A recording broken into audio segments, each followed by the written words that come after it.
I mean, generally, my massive, big recommendation to any, more junior talent is try to, specifically at your younger age, try to just get as much input, as much exposure as you can. You've got to lean into, opportunities that present themselves as well, and have the courage to say yes to things that put you out of the comfort zone. So being more authentic, and once we show more vulnerability from our side, others will also open up. I do believe it's a really key piece of leadership, of modern leadership going forward. That's the truth, because there's no way a direct competitor like a L'Oreal is then going to say, Kerstin, we want you to come and be responsible for 48, 49 markets as a president? 48, yeah. 48, yeah. So now you're in that role. What are the first 90 days like? I just feel the narrative around African beauty, yes, we have to dial it up here, but it also needs to be told around the world, because we have consumers with textured hair and melanin-rich skin everywhere in the world, right? And I always wonder, well, which one of the big companies is actually properly focusing on it? Like, who is it? Yeah.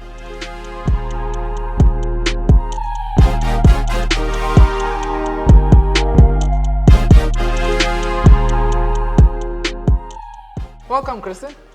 Welcome. Hello. How are you? I'm well. Fantastic, fantastic. Thank you for joining us here on the CMO Corner.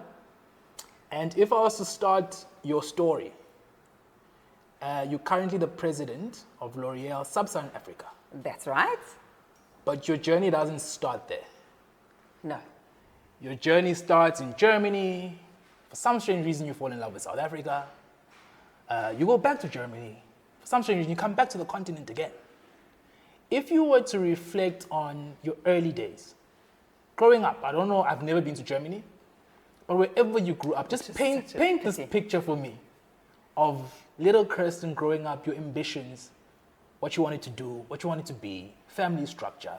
Yeah. Oh, wow. Okay, yeah. I can go all the way there. Yeah. And it's actually interesting, because I reflected on my childhood and my teenage life with my husband actually even last night, which is funny. Really? So, okay. I mean, it's so not fresh. It's not a coincidence. So I grew up in a very little village in the countryside in Germany, in northwest Germany, and I grew up in a family. I have a brother. My parents are still married, happily married. So it was very much, a safe, very well protected childhood. But one of the things that became very clear to me from early days is that I always felt quite different to the rest in the village. I always wanted to explore things. I was super curious. I always knew from early age I wanted to explore the world, and it was very different to what my parents were interested in, or even what my brother was interested in. And I felt this whole village life very constrictive. Really? It was this typical setup where everyone has something to say about the person that lives next door, and what would the neighbors think, and what would auntie so and so think, and sounds very South African, by the way. Yeah, but I think it's just village. That's just village life, and it's kind of a bit of a constant judgment in a way. And I always felt like being different. Why should I be judged for that? And I knew very early that I would, the first opportunity I would take to go out and explore the world, and just be exposed to other views and other people, other cultures. And it was actually interesting, because in my school days, and I don't know how old you are, you might not know this any longer, but so at the time when I was 11 or 12, having a pen pal was really quite a popular thing, where you were writing proper letters, and you write them, and then a few months later you would get a response, and like it was really exciting at the time. And at that early age, I already thought I'm looking for a pen pal in a very exotic country that I can visit one day. Interesting. Right? So, and I remember so well, I put a mark on Haiti. I don't know why. I thought that sounded super exciting. And I put a mark on Mauritius, because also at the time no one really knew this in Germany. It wasn't really the kind of luxury destination yet. And then I got 2 pen friends from those destinations. And the one in Haiti, unfortunately, because of the civil war, I didn't last for very long. But the pen friend in Mauritius, a guy named Vincent, we were sending letters all the time, and he said, for sure, one day you must visit. And I was like, absolutely, that was always my ambition. I will visit. And that's exactly what I did. I literally did my matric, and the day later, I went to Mauritius. It was my first flight ever. My family absolutely didn't approve of it. I heard later that my grandmother, she said to my parents, how could you let her go? We will never see her again. They thought I would be sold to a brothel, I don't know what. And I stayed there for 2 months in a Creole family. I mean, they didn't even have a telephone at the time. So, I mean, it was very hard to even stay in contact with my family. But I must say, and I always mention it because, I mean, first of all, it was the first time for me really going, outside, being on a plane, going somewhere completely by myself. Also in an environment where I wasn't really familiar with the language. I mean, yes, I was talking a bit of French, but Creole is also different. And I was living, I mean, they had 4 boys. I was sharing the bedroom with the kids. I was the long lost daughter, kind of. But I think it was so formative for me because I realized very early in my life that, I mean, first of all, if I set my mind to something, I will do it, and I can do it. But very importantly, that there is so much beauty out there that people are incredible out there. You always hear, of course, of the terrible stories, but ultimately humans are beautiful beings. You can trust most of them. You have to trust your intuition, and I think I learned that very early as well. But that you also, when you lean into adventure, and if you say yes to things, even if they feel a bit uncomfortable or, like too much out of your comfort zone, that you will always be rewarded for that. And that is really the first moment when I realized that, and that really sparked this fire even more of going to explore the world. And my parents, my brother, they never understood it up until now. They can't, but they were always supportive at least. They were like, okay, well, you got to do it. Yeah, you have to do it. And then, I was 2 months there. Then I came back and I actually then moved to Paris, which was also interesting because I always had this deep-rooted interest and love for Paris. Although I never went to Paris before, I knew I wanted to move to Paris. And I moved there and I gave German lessons to students. So I was also living quite a simple life, but my best life ever, as a young person in this big city. And being also, after having lived countryside for so long, being in a place where I'm more anonymous, where I can just start, building things from scratch, and absolutely loved it. And that was a bit of a preparation because I knew I wanted to study international business studies or European business studies. And I needed to properly brush up my French. So I did that for a little bit less than a year. Did some courses at the Sorbonne at the time, French courses, but also kind of economic courses and all of it, which was super fascinating. And then I started my European business studies, both in Germany and in France. So I kind of moved in between the two, which, I mean, also at that time, I always had an obsession of maximizing my time, and again, comes back to curiosity, like really trying to learn and see as much as I can, also to understand what industry would suit me best. So actually during my whole university time, I worked at a television channel. I saw that. Which was brilliant. Really?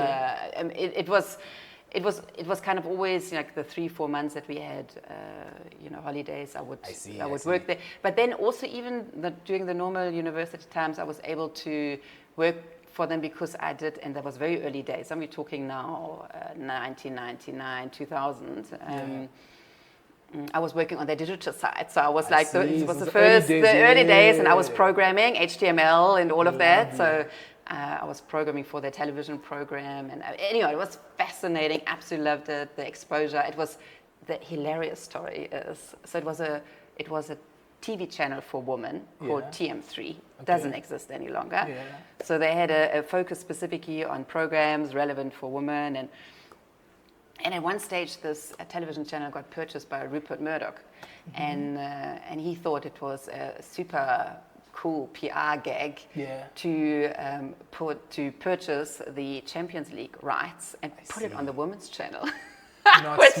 Not smart at all.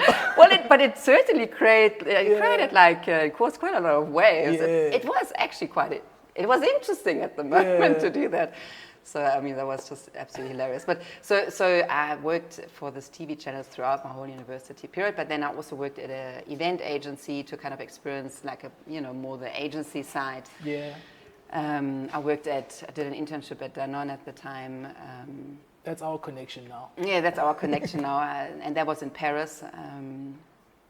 So I tried different industries, but then, and I'm sure that was one of your next questions around, my previous employer, because I stayed there for so long, was that during university, I already had my first contact with Beiersdorf, so a German company. They produce Nivea, Eucerin, Nabello, Elastoplast. And you joined them while you're in Germany? So my first contact with them was in university because I wanted to write my thesis with them. So my thesis for my honors studies, I always had the urge to not just write something that goes into the drawer, but to ideally write something together with an organization that can deliver value, that someone can use. And so I contacted Beiersdorf at the time, and they were really interested. And I also wrote in the digital space. It was all based on Seth Godin's approach of permission-based marketing. We were talking really long time ago, but it was fascinating stuff at the time. At the time when material wasn't available on the internet, so I was still sitting in libraries trying to read all the books. Anyhow, that was my first connection then with Beiersdorf, and then after university I started with them through, they call it a Beyond Borders program, which was an absolutely excellent global trainee program. And I was accepted as one of the few to do that program globally, where you go through different departments. I worked in Thailand as well for 9 months. So you basically want to see the world. I wanted to see the world. Yeah, that's the sense I get. I wanted to see the world. I wanted to explore. And you wanted to see more than the village that you actually came from. I know, it was absolutely clear that would not be the place I would return to. And now I love returning for holidays and visiting my parents. And now I also appreciate it. And I understand why people love to live there, but it's not for me. And I think it's also important to understand as an individual, the earlier the better, of what really makes you inherently happy. And for me, I always felt a bit like in a constriction jacket there. So. And what about South Africa did you love? Because then you come to South Africa, back then. Exactly. And you stayed since. Yes, and look, there are many reasons for that, but it was interesting because at the time, it was 2004. I had actually just returned from Thailand. So I was in Thailand for 8-9 months. Yeah. And this trainee program was finished, and then the question was, well, what is the next step? And I was very keen to go overseas again. Yeah. And then the question was, well, you could go back to Thailand. There was an interesting position there, or we have this opportunity in South Africa. The affiliate only officially opened in 2000, so it was still very young, kind of a young affiliate, and I was lucky enough. I was able to spend a week in South Africa to just have a look, a feeling, and I immediately knew this is what I want to do. I can't even tell you exactly why, but I think this magic energy that we have in Africa is something that I immediately noticed. I mean, the people are just unbelievable. Not just friendly, but like it's just they radiate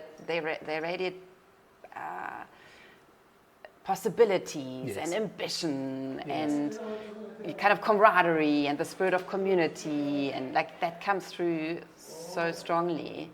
And I guess it's also so different in a way to what a German culture is, which is a little bit more reserved. It's quite individualistic, and I absolutely love there's so much power in the energy of Africa. And I think also you have such a spectrum of people that are for sure struggling, that who really earn the minimum, and they still hustle, they still make it work, and they still want to participate and want to add to society, to community. I find that completely inspiring. Yeah. So anyhow, so for me, when I saw that, I was like, I absolutely want to do this.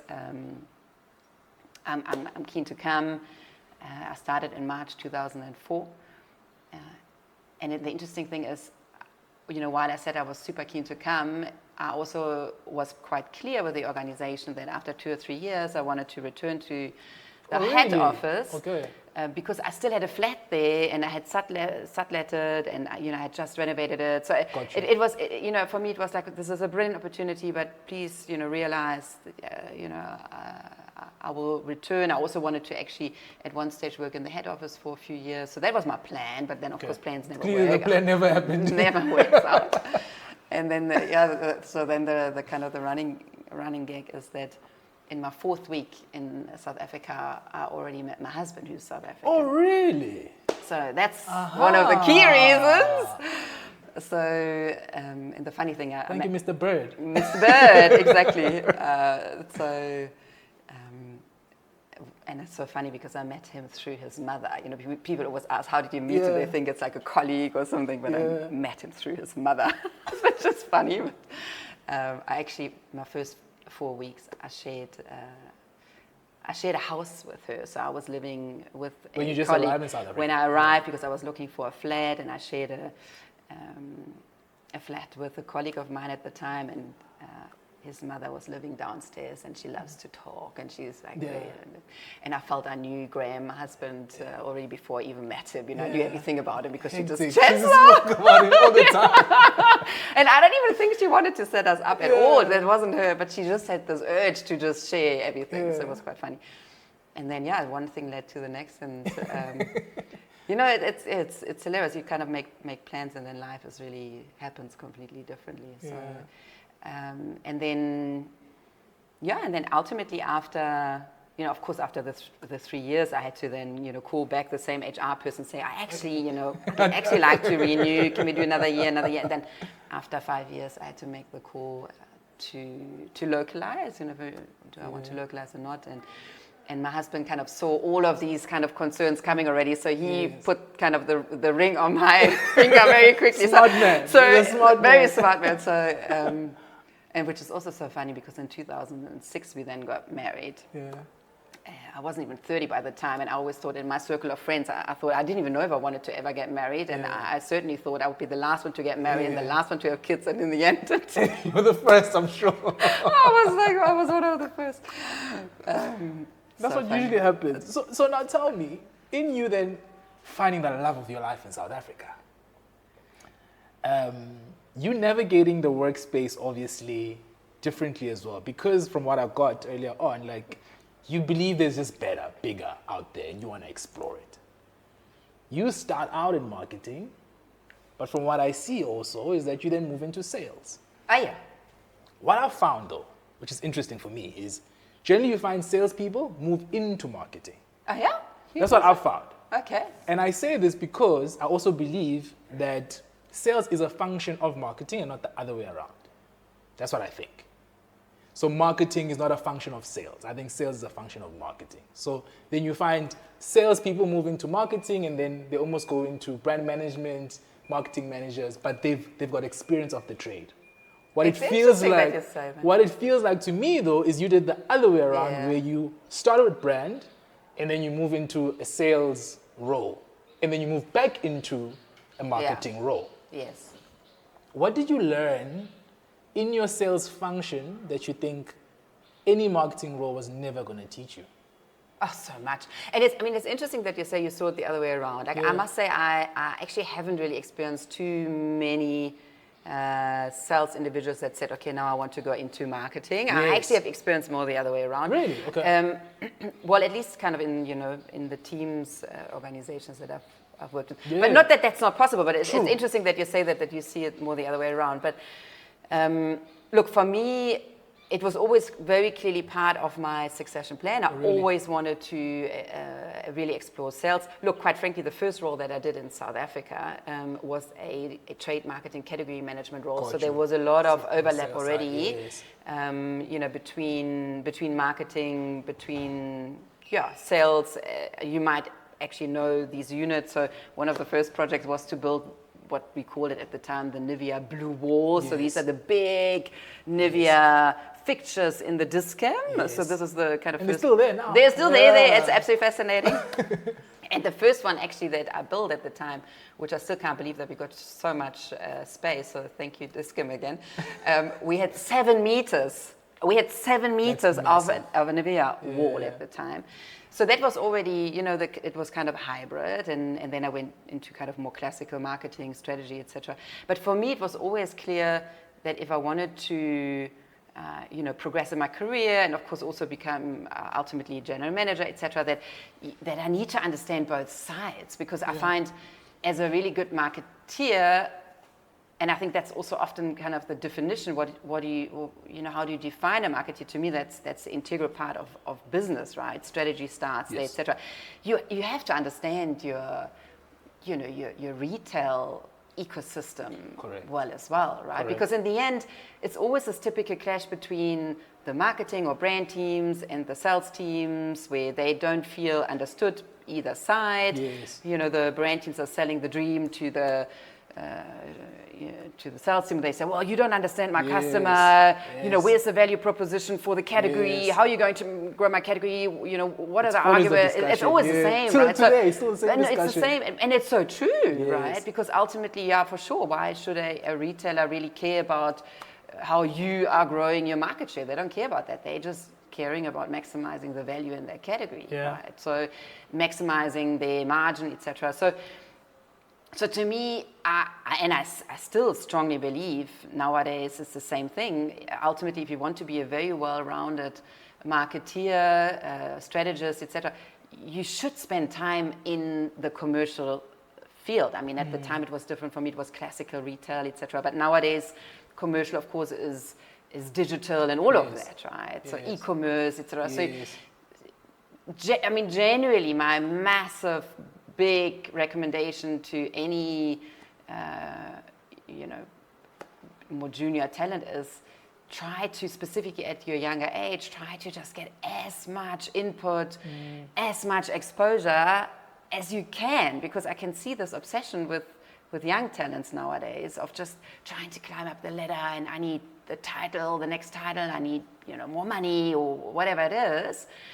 But I always feel, you know, you will reach an age and you will reach a seniority when you can't explore that any longer. You know, you can't go and say, I'd like to explore, e-com now, or, you know, something in the digital space, etc. Because you will, you're too senior at one stage. So to, you know, this classical analogy of, you know, that a career is not a ladder, but more a jungle gym, you know, to really rather take your time and explore, and don't go this, but like rather go, you know, explore the other exciting pieces on the jungle gym and learn.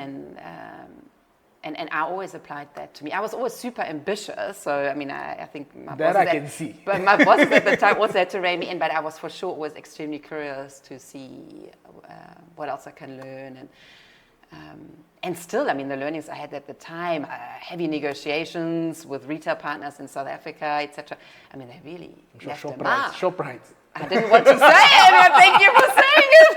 I can say it, it's fine. Exactly. Yeah. But it's a good school. Yeah. You know, it's a good school. And also, although to me, gender was never really a big thing in my whole career, but when I did the sales director role for a while,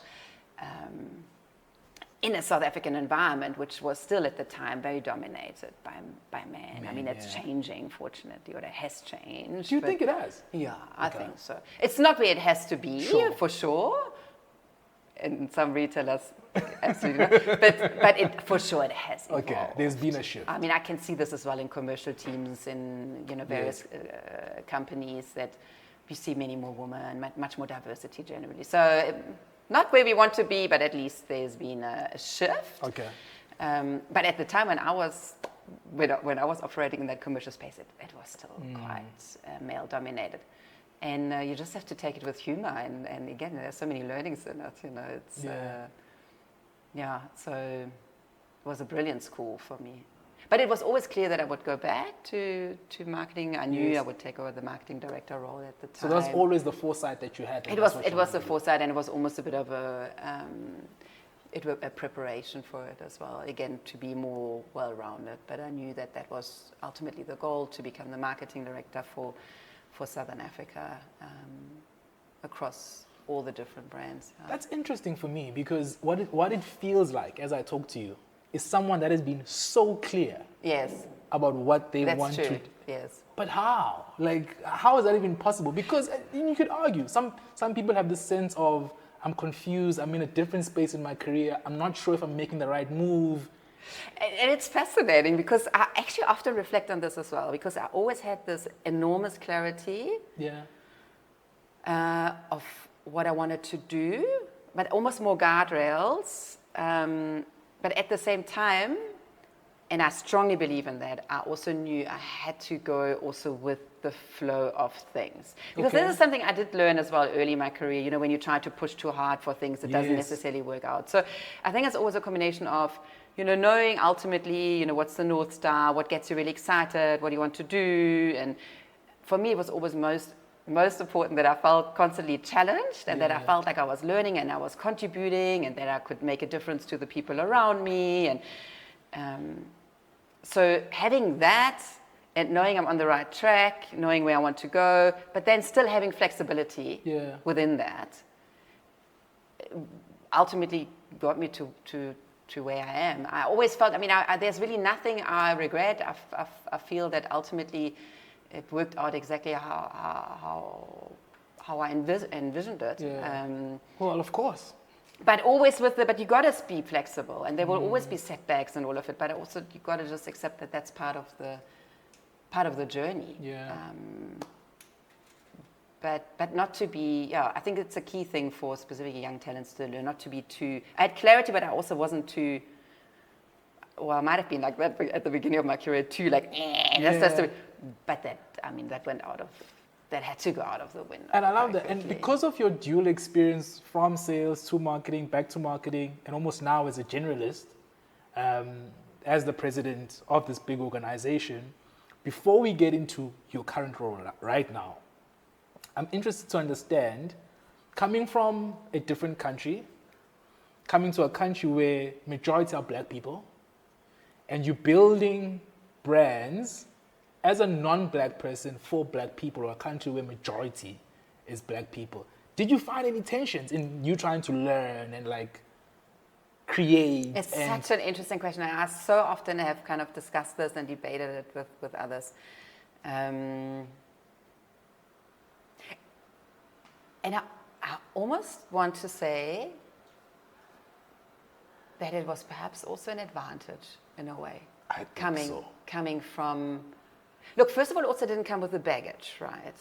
You know, the baggage of the past of South Africa and all of it, right? Yes. I mean, I didn't, you know, it's... So for me, it was just learning of, you know, what is the history? How did it affect people? I always had an obsession with understanding, of course, my team and their needs and the culture differences, and then the consumer. And to this day, and I mean, no doubt we'll come to that later, but in terms of coming back to Africa, etc., I feel, I mean, first of all, of course, there's a massive opportunity still in terms of, you know, rewriting the narrative of African beauty. And, you know, we were so influenced in Africa by like Western narratives for so long. And I almost feel like you got to claim it back. And there's so many tensions that consumers carry because, you know, between, you know, their roles in like the more traditional space and you know, then of course they need to also, you know, operate in a more modern, global, international space where they have so many different roles and I just find it so fascinating. I absolutely love learning more and understanding what that means for brands, and I always had an obsession to understand how can we connect with consumers through the brand, not in a functional way, but in an emotional way. So when I worked still at BASF at the time, I mean, we built this, and it was quite revolutionary in the BASF organization at the time, we built this really solid consumer connectivity program where we wouldn't just go to consumers and ask them about, well, how are you applying body lotion, and is this face product working for you? We spent days and days with them understanding the tensions, understanding what makes them tick, what worries them, what's heavy on their shoulders, and then so often we got challenged also by the head of us at the time, like, why do you do that? Why does it make a difference? But it does. It made all the difference, because those are the nuances that will come through also in the communication, and showing that you really understand the consumer as a whole. In terms of men caring for your skin, the tension about, well, yes, I care for my skin, but then how am I perceived that other people know that I'm doing a little bit more for my skin, right? Yes, and then, I need to appear, tough in my community, but then I also want to really look groomed at work, and then the whole topic around black tax and all of it. I mean, it's like there's so much stuff where, of course, as brands, you can play a role in saying, we hear you, we understand you, we can help you. We can help you at least take a little bit off that load off your shoulders, or give you a bit more of joy or confidence, whatever that is. And I just love that. And I think that Africa just has so much of that. It's just, consumers are so diverse, aspirations are so diverse. And in terms of, I've worked with so many different kind of, culturally different teams, etc. But Africa just always it's just so fascinating. And coming back to your initial question, I think, coming in with a bit of an outside view and just this curiosity and putting the dots together and connecting people, and I actually think it was very much appreciated as well by the teams. I never ever had the impression from also my team members that they were like, what does she know about Africa? I never had that. And then a nice segue to that is thinking about the conversation now at a global level.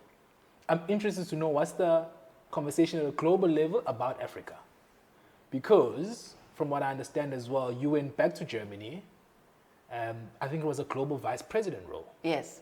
What's that conversation like? Because it almost feels like, to me, you were the person that's South African. For me, I'm just like qualifying as a South African at that point in time. Yes. You're like the South African that went to Germany. Which was funny. Yes, that's what it feels like. And it was funny because everyone was always laughing, because when I went back to the head office, I kind of came as a South African. Exactly. I came as an expat. Yeah, you see. I mean, I was German, I came as an expat, so it was quite funny. And what's that conversation like at that level? So, I mean, first of all, just to very clearly say that I think that, again, reflecting on those years that I had in South Africa, I was there for almost 17 years. In the end, I was part of kind of building this whole affiliate, and it was, I think, in 2013 when I was part of the executive team, when we made the very clear call that we wanted to go away from this just kind of global strategy of just taking everything from global and just selling it here. And it was very much higher LSM, Caucasian focus. And where we said, if we really want to scale up, and we need to understand the African consumers, we need to cater for the African consumers with the right products, communication, pricing, and all of it. And we completely changed the strategy. And from then on, we had massive, rapid acceleration. My focus was on building brands. And at the time in 21, when I left for Germany, the brands were actually number one in all of the categories. So also Nivea was number one in all of the different categories. Face was the last one. And I think, coming back to your question, I think that it really built a lot of credibility for, not only credibility, but also showing what the opportunity is in Africa within the wider group, right? So Africa was very much celebrated as a major success story over years and years. So when I then moved to Hamburg, for sure I was able to bring kind of that voice of African needs even more so to the table, but I felt that that was already very well recognized, because it was really, Southern Africa was a key player within the Biostove universe at the time. But for sure it allowed me, and not only just in terms of Africa, but having been in the market for so long and having had that obsession around the cultural relevance, the emotional insights, etc., I was able to bring that more strongly to the global agenda. And I think also one of the things which was played back to me at the time very often in the head office, what was really appreciated about having me there was my ability and desire to operate in a space that's ambiguous, Yes. because you learn that in Africa, I mean, we operate in so much volatility. We need to make decisions even if we don't have full sets of data, etc. So coming back with that into a German organization, a lot of people felt that was very refreshing. Lovely. So I think I could add value from that perspective. And I think it also helped them to see, again, having these diverse viewpoints makes all the difference. And you did a great job. That's the truth, because there's no way a direct competitor like L'Oreal is then going to say, Kerstin, we want you to come and be responsible for 48, 49 markets as a president? 48, yeah. 48, yeah. So now you're in that role. What were the first 90 days like? Oh, gosh, super exciting. Really? I mean, look. Because now, and I asked the question because I think there's a marketing experience, there's a sales experience, but predominantly marketing. But now it feels like now you are responsible for the organization around the continent, technically, which is a massive role. So it's no longer a marketing job, it's the business is in your hands now. It's true. Although I must say, I mean, even in my previous roles, I always felt much more responsible for the overall P&L for some of these things. So, and I'm a very analytical person and all of it. So it's I think I always felt that I had quite a well-rounded look already. But 90 days. The first 90 days. Look, one thing to say, which was absolutely amazing, was that when I joined L'Oreal in January 20. You even say it better than me. L'Oreal. Well, because I can't speak a little bit of French. Has to come back, but at least, yes. So my focus actually for the first 6 months was on onboarding. Okay. So I already took over because I have a double hatting role. So I'm responsible as the president for Sub Saharan Africa. I'm responsible for our affiliates, our distribution network, for the divisions across the zone. But that role I only took over in July 25. Okay. My other role that I have is I'm responsible for CPD, so our consumer product division, so basically the mass market division. So Garnier would be part of that, Maybelline, L'Oréal Paris, etc. It's called CPD. It's called CPD, Consumer Product Division. Got you. So I was responsible for that already for the zone in my first 6 months. Zone being all the markets. Exactly, Sub Saharan Africa. Okay. However, the focus really in the first 6 months was on onboarding and this is really what L'Oréal does exceptionally well, specifically if they take people from outside in, because a lot of their talent pipeline is coming from within. And so they for sure are making concerted effort to get more external talents in. But they also understand, because the culture is so unique, that they want to make sure people are being set up for success from very early days. And I think, at one stage I counted it, I think I had 120 one-on-ones. That's crazy. And also very much in Paris. I spent many, many weeks in Paris at the time, where it was just about meeting individuals, not even just going through all the business topics, but it really was more meeting. Tell me about you, I tell you about me, like what's, it was beautiful. It's just, because in the end, what you realize, L'Oréal is an organization that's really, it's based on people, it's based on exactly that, networking, knowing when you have an issue, when you need input, knowing who to call, knowing who to align with. Yes. So I found that absolutely outstanding, because it's an investment as well. True. That you, that you have the privilege to spend time on that. So the first 90 days for me was very much building my network. It felt a bit like going back to university for me at the time. Really? Because in the end, I was at Biosov for 23 years. Yeah.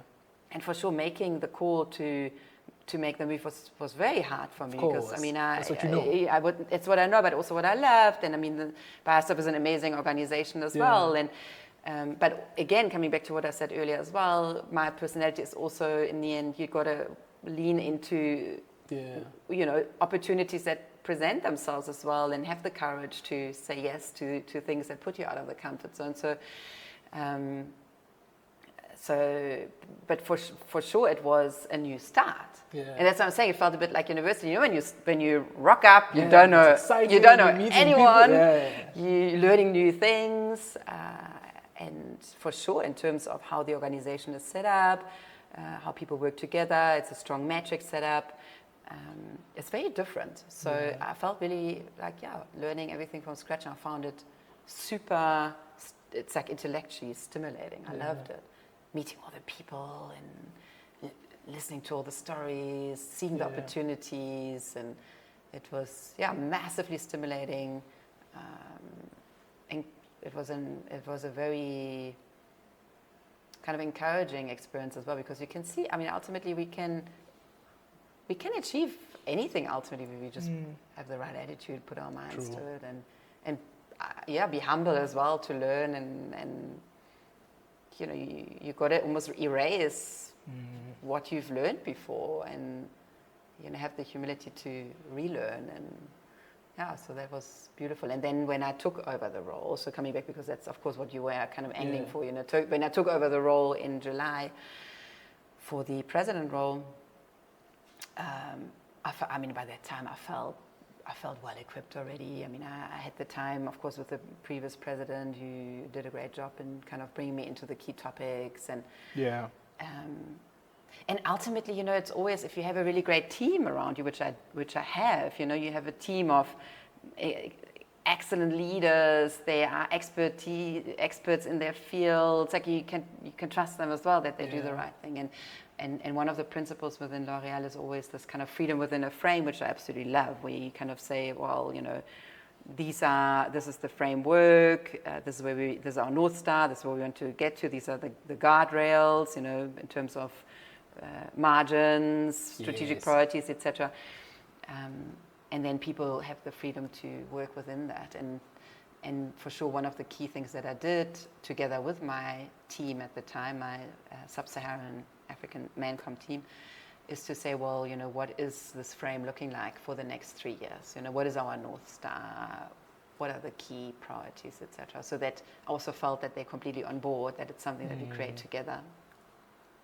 And that was a key focus for the first 90 days, making sure that that's clear. So having that clarity, and making sure that also the team comes closer together, that we're on a journey to really creating a high-performing team together.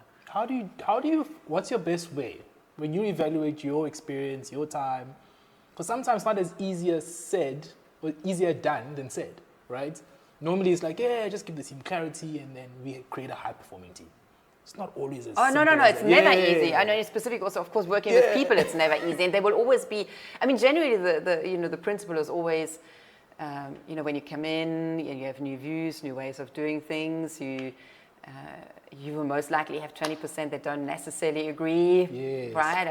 They will go with it, but they're not necessarily sure. They're not sure. They want to do it differently. How do you manage that? But how do you handle that? Well, I think the key, one of my key personally, things, I'm asking you personally.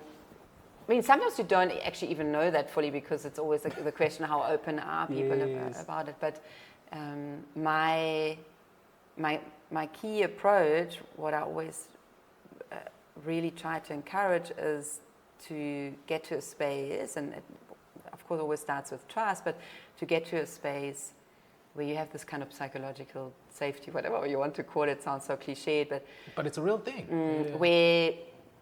Where we can have open conversations. This is always my biggest desire, that people, if they don't agree with something or they don't feel understood, or that they have the courage to talk up. And it goes from both ways, that I can openly share what I see, and equally so. So personally, actually, this kind of, having the courage to have kind of the radical candor to talk up, etc., is for me always the starting point of everything, of creating a high-performing team, because ultimately it's that, people need to feel they're being heard, that they had their input, but of course, at one stage, you also need to make a call to move forward, right, with clarity, because you can't always please everyone. True.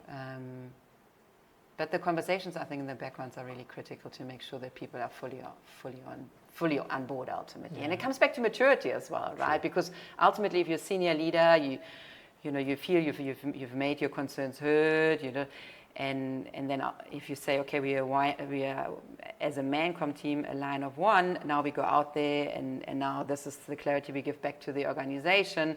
Well, you better are on board by that time or not, because that's the maturity you need at that level, right? Because you can't, you can't then, and I guess, and this hasn't been absolutely the case in my leadership team, but of course there are also moments when then perhaps a leader might say, well, I'm absolutely not on board, but then it's also time to move on then, I guess, right? But building a high-performing team is something that's a continuous process, I find. Stop. Yeah. But it always comes back to communication, trying to have honest exchanges, taking the time to really understand the people, which is often specifically when it gets stressful, the business results are not there. It's often very fast to just go back into where the numbers tell me this, Yes. So I always try to make an effort to really hear first from the people. I think for me it's important as well. Do you think that has helped you, or that's your strength, being a leader or a woman in leadership? And I don't say woman in leadership very lightly. I would argue you are one of the most influential and powerful women in the space currently, in the continent, not even in South Africa. Just based off, one, your role, but two, the continent and the scale of the continent and how people are looking at Africa for growth. I think your voice is so important. Yeah. And I'm interested to understand, do you think that's your strength, like the conversations, how you lean in, etc.? Yeah, I would say it's one of my strengths. Yeah. And one of the things I always bring up is this piece around, authenticity, but also vulnerability, which to me personally, it's been a massive learning curve because, early in my career when I took over the first kind of leadership roles, it was always just about, showing just the perfect sides and I have everything under control and this is all. So I had to learn it the really hard way. I had some really dark moments in my career as well where, I had to really kind of recalibrate and it always came back to that piece of showing, being more authentic and once we show more vulnerability from our side, others will also open up. I do believe it's a really key piece of leadership, of modern leadership going forward. So to your point, I still feel I'm on a journey. As humans, we genuinely still, I always feel we always can further improve, right? But for sure, I really try to make I wouldn't say that's necessarily my major strength, but it's important for me. And I really have seen what a massive difference it can make. So I try to lead with that, yeah. You speak about dark moments in your career. What were those? Yeah, related to leadership, where all of a sudden, I kind of thought things, I have my team, with me, behind me, and, not being close enough to what's really going on in their reality, and them not feeling, they were understood, where, all of a sudden I realized that there was a whole massive level of frustration behind it that needed to be managed. And I was like early 30s or so, and when you're quite and I was quite a perfectionist at the time, it's like you also don't really see the wood for the trees. It's like but those moments are always the best for growth, right? Yeah. When you realize you need to kind of pivot and do a lot of. To me, it's always ultimately you have to have a lot of self-reflection, right? Yes. And always starts with that self-reflection and self-awareness and inviting people to provide feedback, because if you don't get feedback, then you also can't grow, right? So I had to really learn to ask to again create the environment more to give feedback, ask for more feedback, take it into consideration. It's, but again, I think it's part of the human journey in a way. So And without those tougher moments, you don't grow. You know? That's true. So So my clock says 1 o'clock sharp, and I respect people's time, especially people that are busy like you. So I'll ask my last question in closing. And I love that you talk, like the time has just flown by. So you haven't deprived me from all the information I wanted to know. But in closing, when I read L'Oreal's recent reports, I saw that, one, you're performing very well. And there was a call out around your zone, that it's one of the highest performing ones. I think the reports I was reading was for Q1. So kudos to you and your team.